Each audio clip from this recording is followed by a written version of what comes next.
não é a próxima pauta, é uma subpauta, mas a gente está feliz aqui porque o ex-presidente Jair Bolsonaro deixou o hospital neste domingo, depois de ter passado 21 dias internado em Brasília. Ele foi submetido a um procedimento cirúrgico de 12 horas de duração. A gente estava aqui no domingo em que ele foi operado, tentando conseguir notícias, até que a ex-primeira-dama Michele Bolsonaro finalmente disse, terminou a cirurgia, mais de 12 horas de cirurgia, por causa de uma obstrução intestinal, que é uma consequência da facada que ele levou em 2018.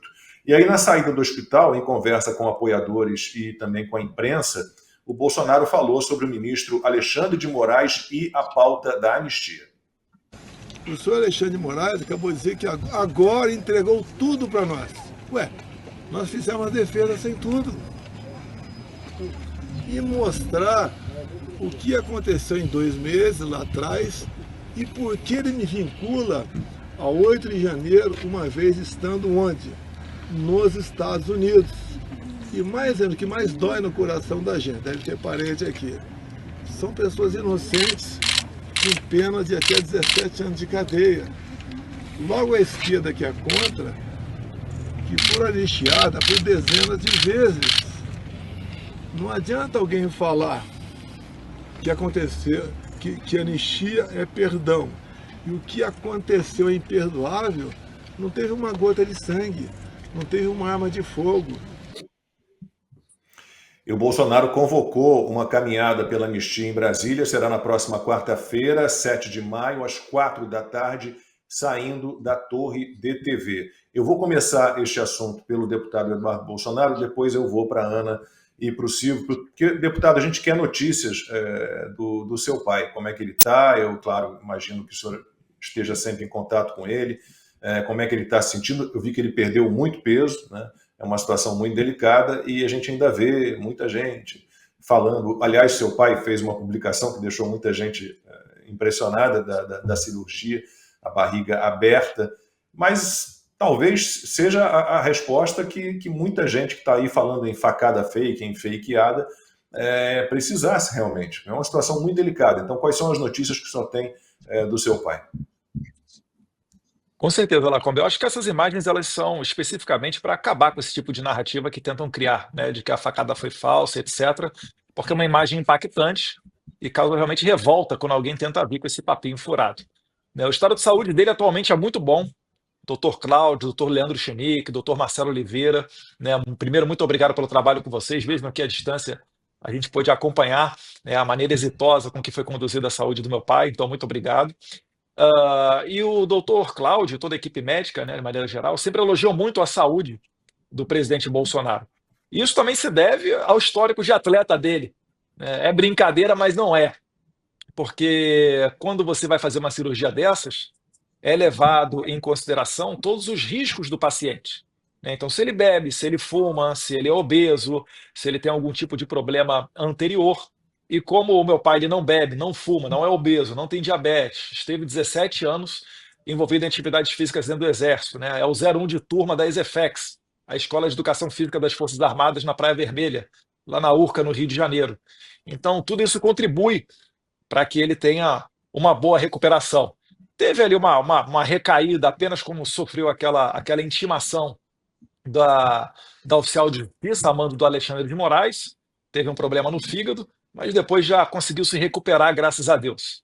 Então, essas notícias aí são as melhores possíveis, e ele em casa fica agora até mais tranquilo para receber visitas e voltar aos poucos ao trabalho. Né? Que você tem uma punição que você pode fazer contra o Jair Bolsonaro, é deixar ele afastado do trabalho. Ele mesmo não consegue.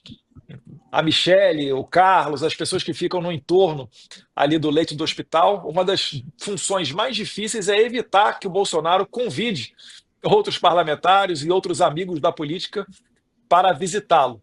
Então, aos pouquinhos ele vai retomando. Acho que nas próximas semanas ele está 100% de volta no batente. Boa.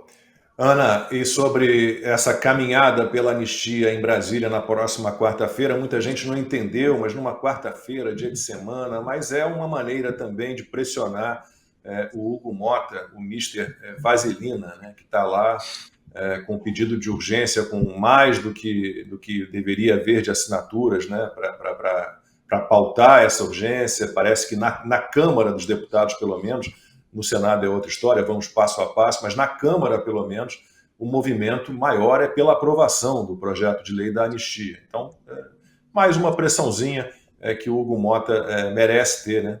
Acho que toda pressão sobre o Hugo Mota ela é pouca ainda. É importante. Agora eu uso o termo que o Alexandre Garcia trouxe para a gente.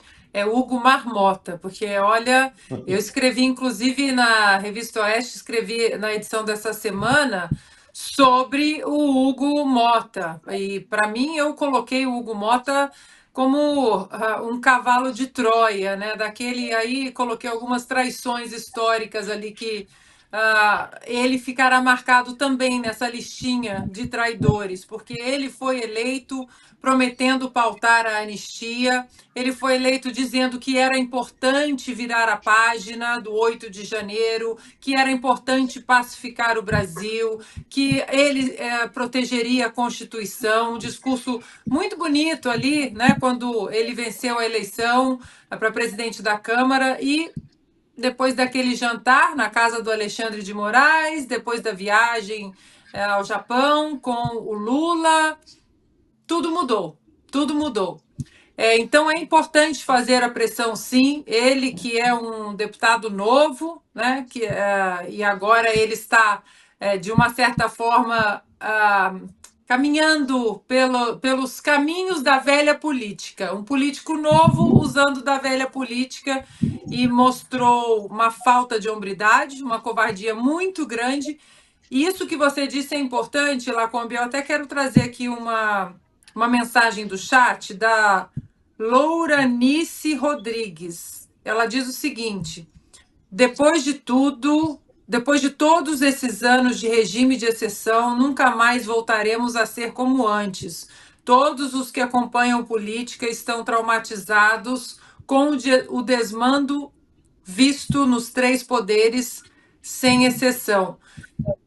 Eu acho o seguinte, Lacombe, todos nós, realmente, nós estamos traumatizados, mas é por isso que a gente fala tanto de história aqui. Quando você traz o contexto histórico de tudo que as pessoas passaram nos regimes de exceção, nos regimes totalitários, eu falo tanto do João Paulo II, que viveu o nazismo na pele, foi testemunha ocular do nazismo ali na sua querida Polônia. Depois ele viveu o comunismo na pele com os soviéticos, a perseguição aos padres, aos amigos, aos cristãos, e não desistiu nem um minuto e deixou um legado fantástico. Então, nós, às vezes, nós temos essa tendência de...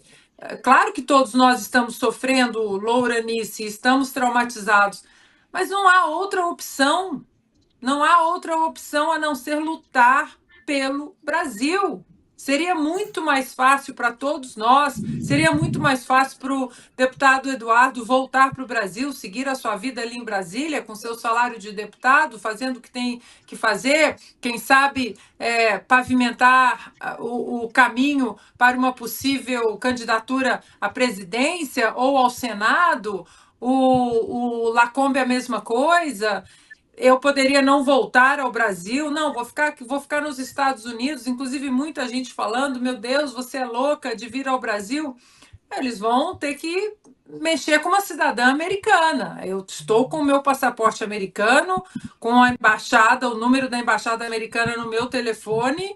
É isso, não dá, nós não temos a opção de sentar no sofá e dizer: vou apenas rezar para ver o que acontece. A nossa geração, ela foi escolhida para segurar esse bastão de homens e mulheres que lutaram contra regimes bárbaros na humanidade. Nós temos que seguir. Se é no domingo, na Paulista, na quarta-feira, em Brasília, nas redes sociais, o deputado Eduardo licenciando do cargo, abrindo mão, ficando nos Estados Unidos, foi para lá com a família, com a mala de uma semana e agora ficou, o Lacombe, enfim. Nós temos que fazer o que nós podemos fazer. Eu fiquei muito impactada, eu peço perdão até por me alongar um pouco. Eu fiquei muito impactada com o encontro dessa jovem moça, uma jovem advogada, inclusive o irmão dela, falando do pai de 76 anos. Uma barbárie. E aí ela ali com lágrimas nos olhos, chorando, eu também me emocionei muito, ficamos bastante tempo, quase uma hora conversando, e aí eu volto para casa e vou sentar no sofá e não vou fazer nada, não dá.